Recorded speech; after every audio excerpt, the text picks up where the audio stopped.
juga kita tidak berpegang kepada yang melanggar. Semua mazhab itu adalah kita gali sebagai ilmuannya.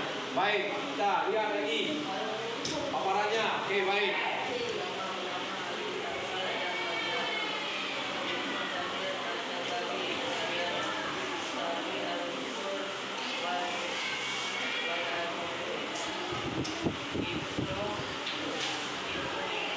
Mufasir.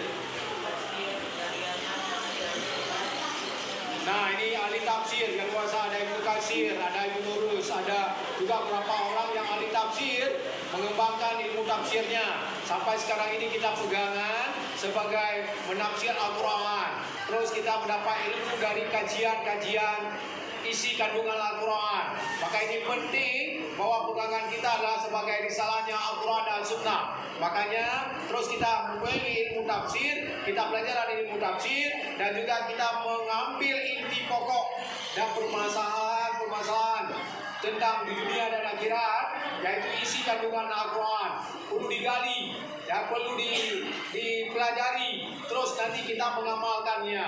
Karena Al-Quran itulah betul-betul firman Allah, wahyu Allah, kalam Allah, yang diturunkan kepada Nabi Muhammad melalui malaikat Jibril untuk disampaikan kepada seluruh umat manusia. Itulah risalah yang paling baik dan benar dan tidak akan salah-salahnya.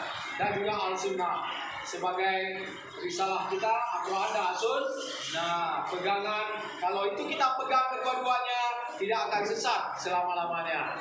Ya, oke, baik, kita dengar lagi yang lain. Kita simpulkan sekarang. Kita simpulkan, kita refleksi bersama-sama masalah tentang bagaimana pada masa dinasti Abbasiyah itu adanya tokoh-tokoh utama dan juga ulama-ulama, baik ulama empat mazhab maupun ulama kutub sita. Oke, baik. Tujuan yang dicapai pada masa Abbasiyah meliputi berbagai bidang, mulai dari kemajuan di bidang politik dan pemerintahan, sosial budaya, ekonomi dan pertanian, politik dan pendidikan. Juga ada kemajuan di bidang agama. Ya, baik. Disampaikan refleksinya oleh teman kita adalah kemajuan-kemajuan pada masa dinasti Abbasiyah yang luar biasa di bidang pendidikan, di bidang infrastruktur, di bidang ekonomi, di bidang di bidang juga agama, dan juga di bidang perkembangan kebudayaan, dan juga di bidang memperkuatkan prasarana keagamaannya dan hubungan dengan yang lain. Akhirnya banyak umat Islam bersatu pada mata itu dan juga kuat dan maju. Inilah yang perlu kita perlihatkan dan juga kita raih kembali bagaimana Islam lebih maju ke depan.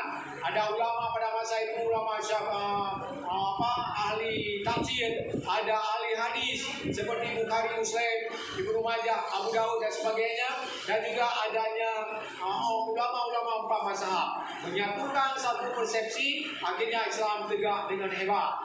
Baik, kita beri aplaus untuk semua temannya. Baik. Ya, oke, baik. Terima kasih.